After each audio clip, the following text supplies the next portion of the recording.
देश विकास के साथ कई चुनौतियों का सामना कर रहा है, लेकिन इन्हीं चुनौतियों के बीच आने वाले कई राज्यों में विधानसभा चुनाव ने माहौल को गर्म कर दिया है। इन्हीं तमाम मुद्दों पर बातचीत करने के लिए आज हमारे साथ मौजूद हैं केंद्रीय गृह राज्य मंत्री अजय मिश्रा जी। जनतंत्र टीवी में आपका स्वागत है। नमस्कार।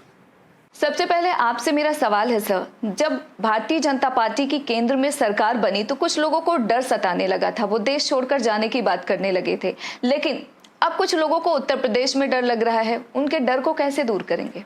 देखिए, भारतीय जनता पार्टी एक ऐसा राजनीतिक दल है जिसने हमेशा राष्ट्र के निर्माण और राष्ट्र के लोगों की ज़रूरतें पूरी हों और उनकी सुविधाएं बढ़ें, देश ताकतवर हो, सीमाएं सुरक्षित हों और दुनिया में भारत का सम्मान बढ़े।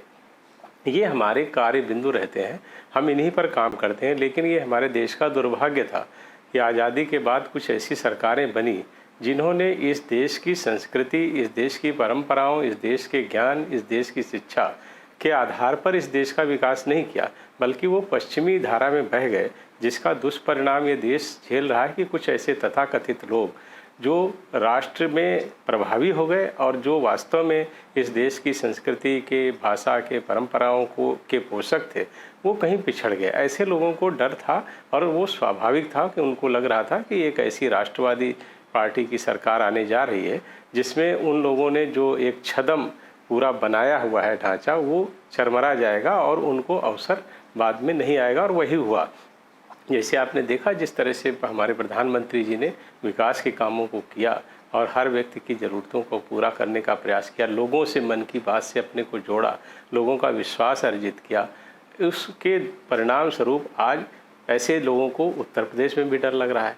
उनको लग रहा है उत्तर प्रदेश में जब से भारतीय जनता पार्टी की सरकार आ गई तो वो भयभीत है, और वो भयभीत मैं कहूँ वो ज़्यादा ठीक शब्द नहीं होगा, वो हताश है, निराश है।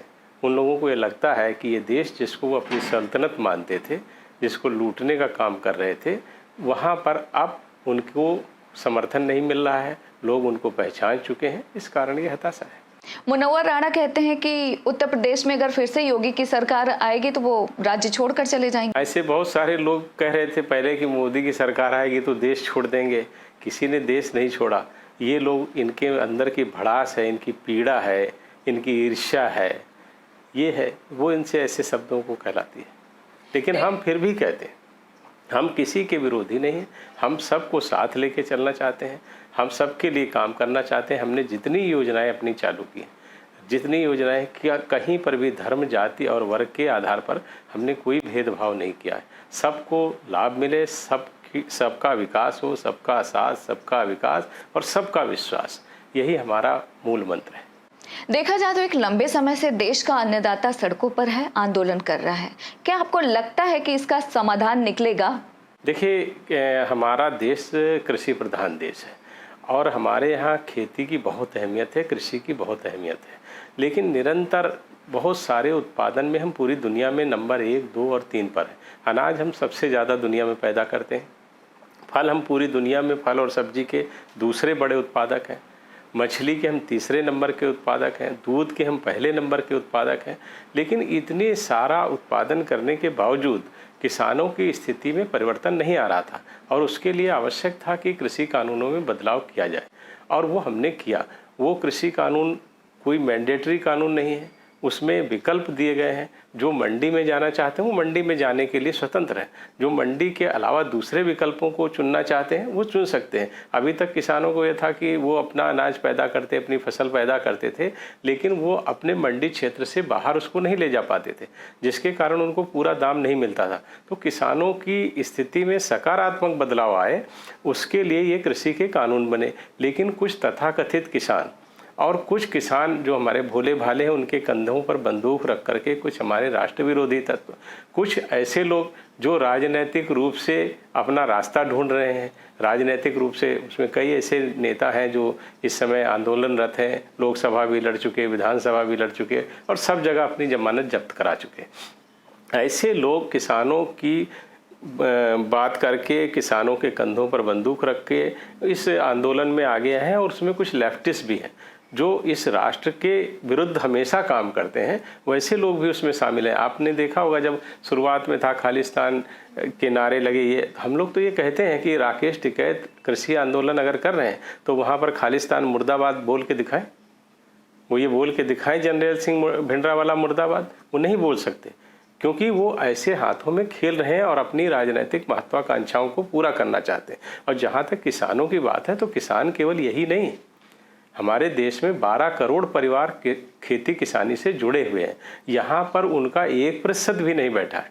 पूरे देश में अगर 7-8 महीने से आंदोलन चल रहा है, अगर ये किसानों के खिलाफ कानून होते तो आज पूरे देश में ये आंदोलन बुरी तरीके से फैल चुका होता और सारे किसान सड़कों पर होते। लेकिन कोई किसान सड़क पर नहीं, अपने खेतों में है, अच्छे से फसलें बेच रहे हैं, उनकी आमदनी बढ़ रही है और लगातार उनके जीवन में सकारात्मक परिवर्तन हो रहा है।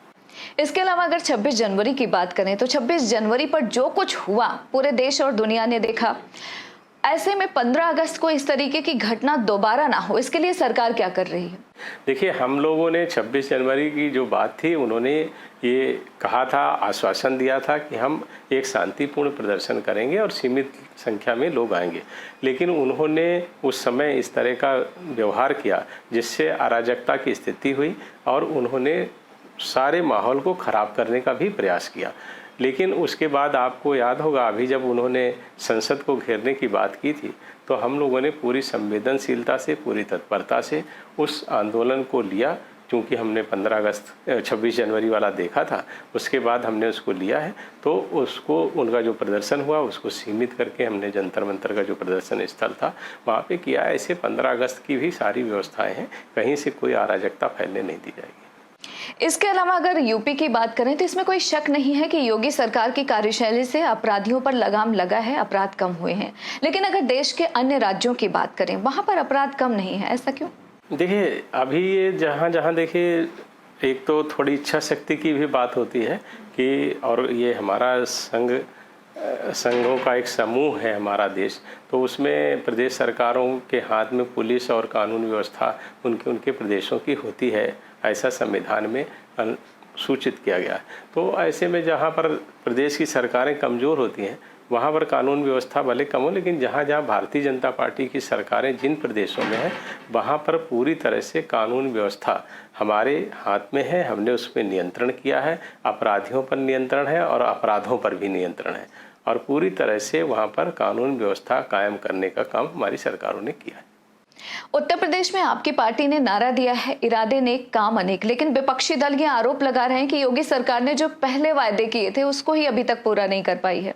देखिए, अभी अगर आप ऐसे देखेंगे कि तो उत्तर प्रदेश में 2007 के बाद पूर्ण बहुमत की सरकारें बनी हैं। 2007 से 12 तक बसपा की पूर्ण बहुमत की सरकार थी, 12 से 17 तक समाजवादी पार्टी की पूर्ण बहुमत की सरकार थी, और 17 से 22 तक चलने वाली हमारी भारतीय जनता पार्टी की पूर्ण बहुमत की सरकार है। तीनों सरकारों की आप तुलना कर लें, आपको स्वयं रिजल्ट आ जाएगा। हम तो काम के नाम पर ही चुनाव में जा रहे हैं। हमारे प्रधानमंत्री जी ने जैसे पूरे देश में स्वच्छता के कार्यक्रम, आपके सड़कों के निर्माण, परिवहन के साधन, शिक्षा, चिकित्सा, ऐसे सभी घर, मकान, बिजली, पानी, गैस के सिलेंडर, ऐसे सभी परिवारों को जो वास्तव में ज़रूरतमंद थे, जिन्होंने कभी इसकी कल्पना नहीं की थी, उनके घरों तक पहुंचाया। उसी प्रकार हमारी प्रदेश की सरकारों ने, उसमें उत्तर प्रदेश की भी हमारी सरकार है, हमने किसानों का कर्जा बड़े पैमाने पर माफ़ किया, हमने किसानों को सम्मान निधि दी, हमने किसान एक एक घर तक बिजली पहुंचाई। अब कोई उत्तर प्रदेश सहित पूरे देश में कोई गांव ऐसा नहीं बचा है जहां तक हमने बिजली पहुंचा ना दी हो। ऐसे कानूनों में भी परिवर्तन किया। इसी तरह प्रदेश में भी हमने शिक्षा, चिकित्सा के क्षेत्र में बहुत काम किए हैं। और हम तो कहते हैं कि अगर काम की बात है तो तीनों सरकारों की तुलना कर ली जाए। यही तीनों प्रमुख दल लड़ रहे हैं चुनाव, कांग्रेस तो कहीं लड़ाई में है नहीं, तो ये तीनों दल लड़ रहे हैं। ये अपने अपने काम को लेके आ जाए। 5-5 साल सब लोग काम कर चुके हैं, 5-5 साल जनता ने अवसर दिया है, तो हम तो काम के नाम पर जा रहे हैं। और हमने इतना काम किया है कि मुझे पूरा विश्वास है कि हम 350 से ज़्यादा सीटें लेकर के उत्तर प्रदेश में सरकार बनाने जा रहे हैं।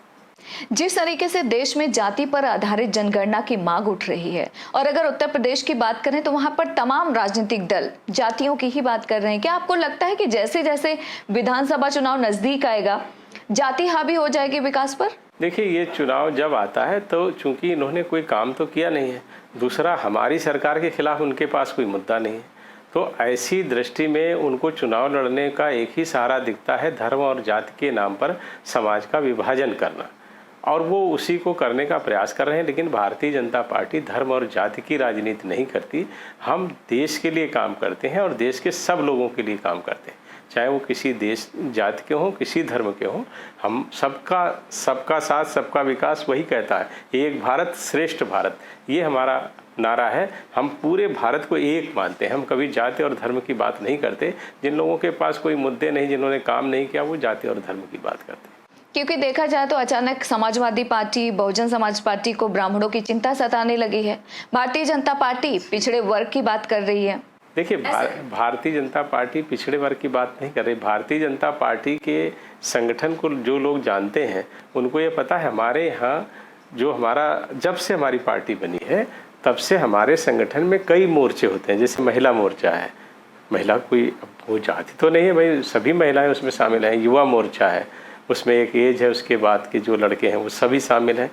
किसान मोर्चा है, हमारे यहाँ अल्पसंख्यक मोर्चा है, अनुसूचित मोर्चा है, पिछड़ा वर्ग मोर्चा। ये हमारे यहाँ जब पार्टी बनी है तब से है। हम ये धर्म और जाति की राजनीति के लिए नहीं करते, ये हमारे संगठन का ढांचा है।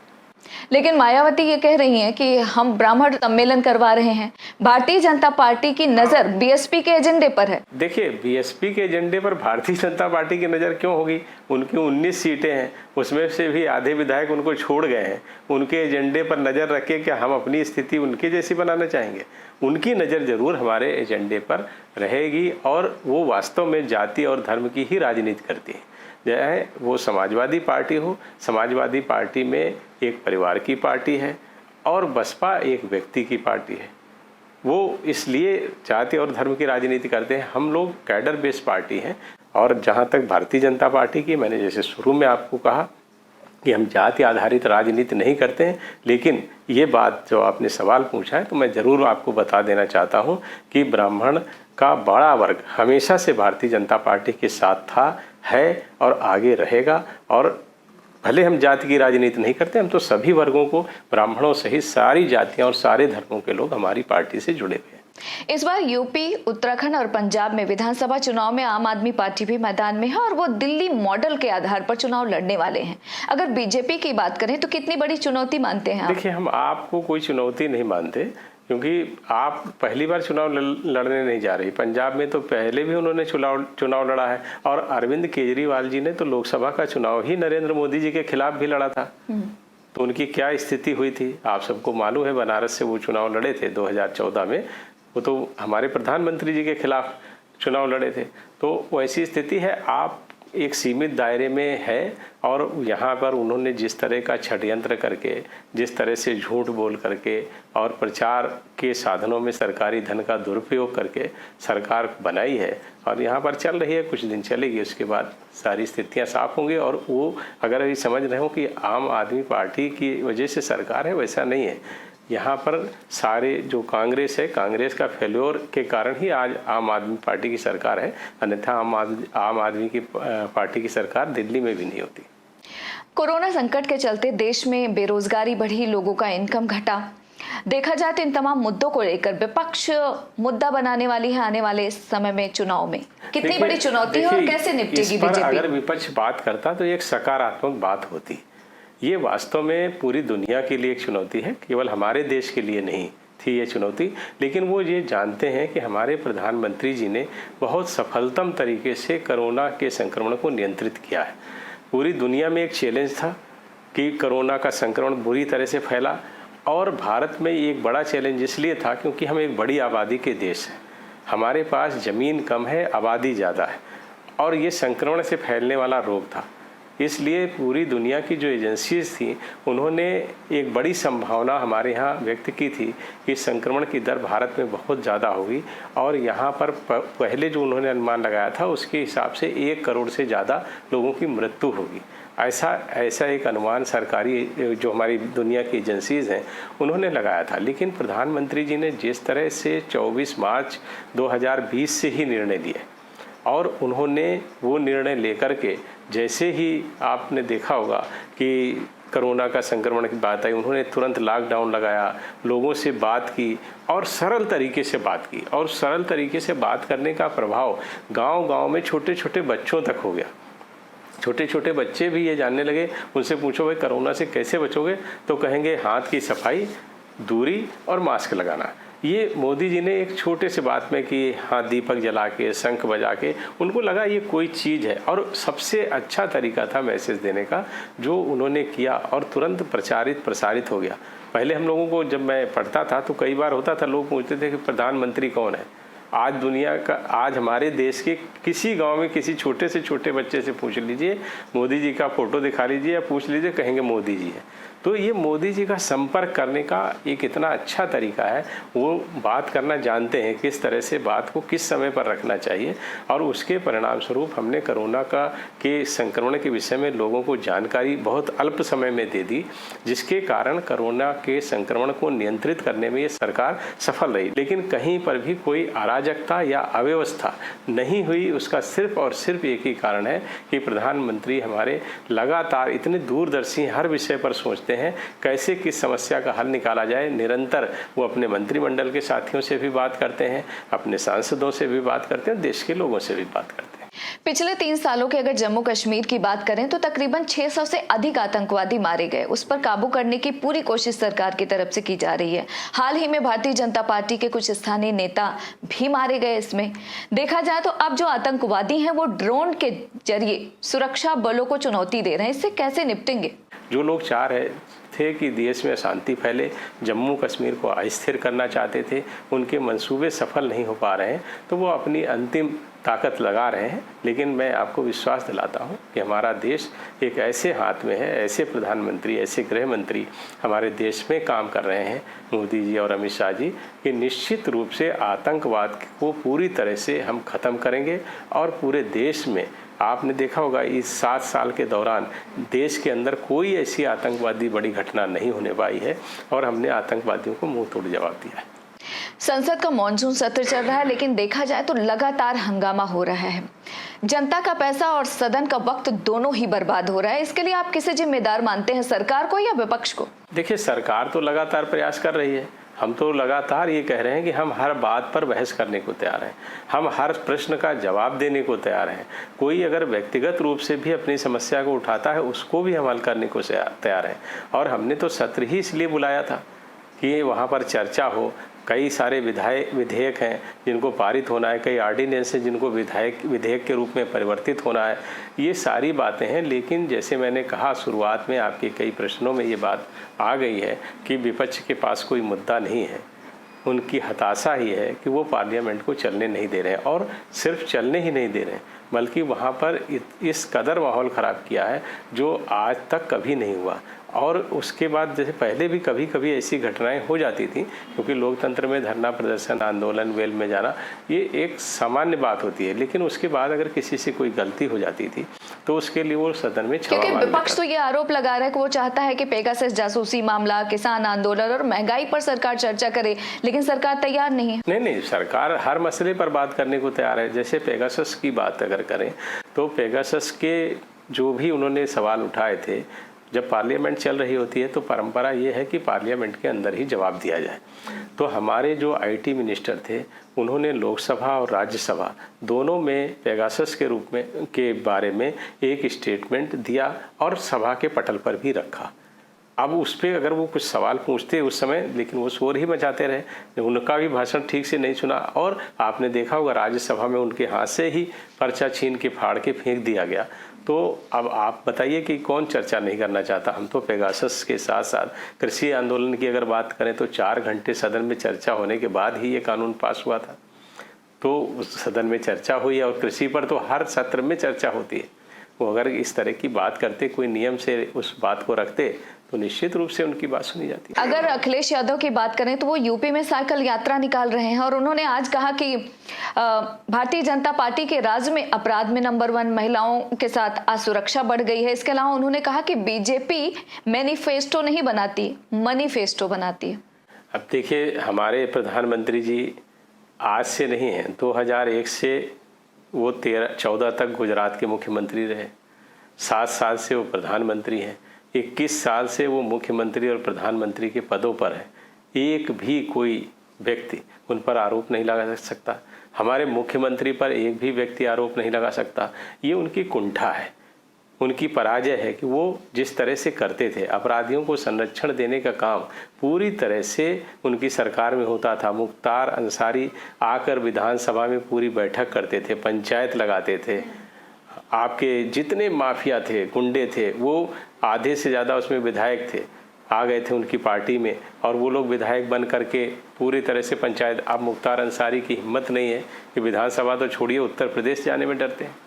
तो अब ये आप देखिए, ये प्रमाण है जिनकी वजह से सीधे सीधे लगता है। और अपराधी खुद आज जा रहे हैं थाने में कि मैं फला हूँ, मुझे गिरफ्तार कर लीजिए। कभी समाजवादी पार्टी के समय में ऐसा हो सका था? 1500 करोड़ से ज़्यादा की संपत्ति अपराधियों की और माफियाओं की हम लोगों ने जब्त की है, और सारे माफिया, गुंडे, बदमाश आज उत्तर प्रदेश से बचना ही चाहते हैं। या तो वो जेल में हैं या उन्होंने उत्तर प्रदेश छोड़ दिया है।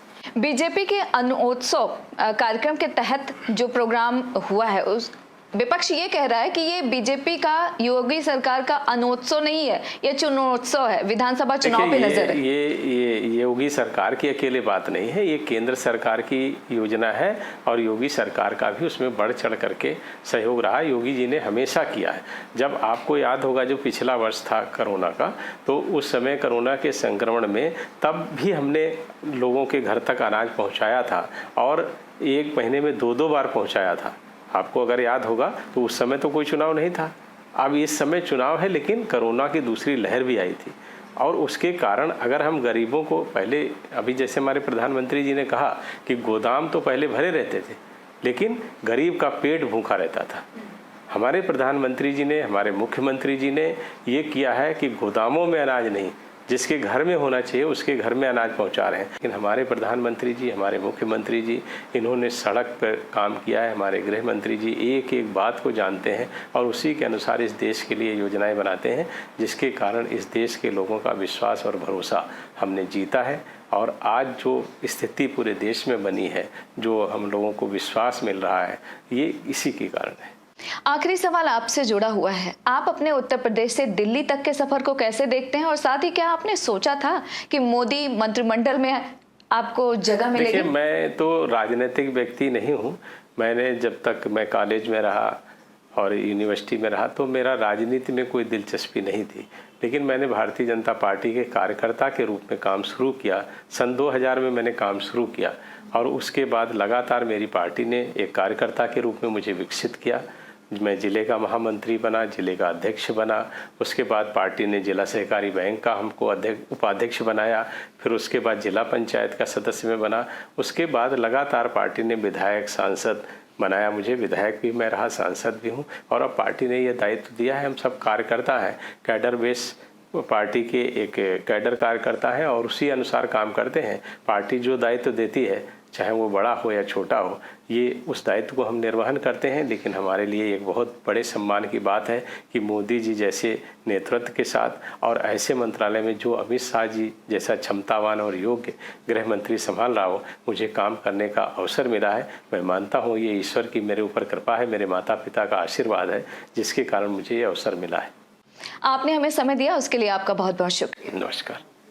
तो आप सुन रहे थे गृह राज्य मंत्री अजय मिश्रा जी को, जिन्होंने तमाम सवालों के जवाब बड़े ही बेबाकी के साथ दिया। फिलहाल आप हमें और हमारी टीम को दीजिए इजाजत, और देखते रहिए जनतंत्र टीवी।